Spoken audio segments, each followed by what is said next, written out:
All right, we're here at Sterling Arsenal Custom Shop with Malcolm and one of our customers.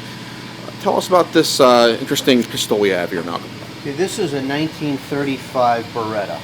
It was designed for an Italian military contract to compete with the Walther PP.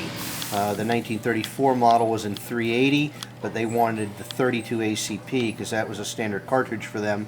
So in 1935 they developed this gun to take the .32 cartridge. So this one is in very nice shape, hasn't been shot much, and it's still, you know, all the parts are still very tight fitting. It's really good shape.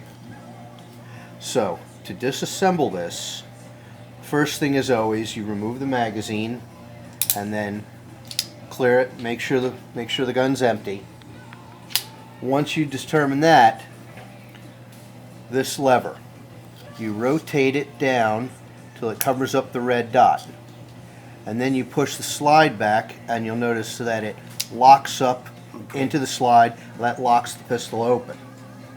Now the barrel has to be dislodged out of the frame. Since it is so tight, I use a rawhide hammer. This won't mar the finish or hurt the metal in any way. And just a couple of taps and it's loose. And then the barrel lifts out. If you look here, you can see the lugs where it fits into the frame, and you can see there's no wear on it. The edges are all still sharp, so that's why it's tough to get out. Once you do that, hold on to the slide because it's under spring pressure. Push this takedown lever down a little bit to release it, and the whole assembly comes right off the gun. There's your slide, there's your recoil spring, and your recoil spring guide rod. And then the pistol can be cleaned.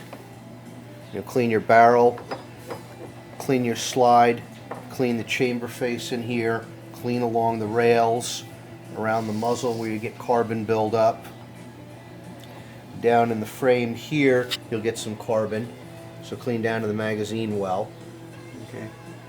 And you can see here, those are the lugs. That's where the barrel fits in when it's all together. Okay. So then to reassemble the pistol, very straightforward. Take your guide rod, and you can see the pocket that it goes in right there. Fit the end of the guide rod into there.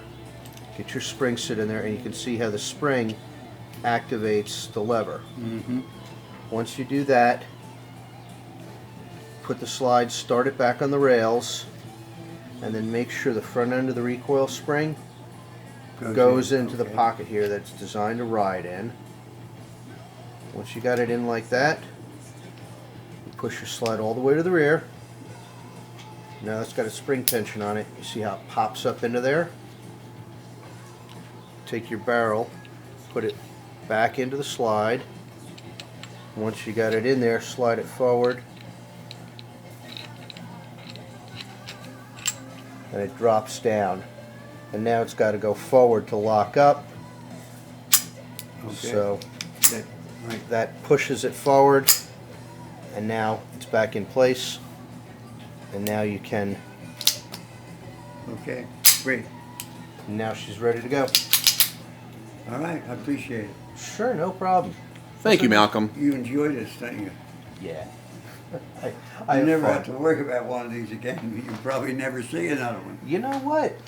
You never know what's going to walk in the door. You don't, because there were at least 50 sailors and Marines buying them for 12 bucks. That's why we knew the Mafia had stolen them from something. What year did you get this? It was 53. 53? Yeah. All right.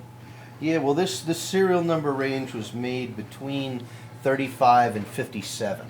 So if you got it in 53, you know, you narrow it down a little bit. Well, they had piles of them, Oh, yeah, sure. But yeah, it's a neat old pistol. I guess. Well, thanks for bringing us this pistol today. This is an excellent opportunity to see one of these great, unique handguns from the 20th century.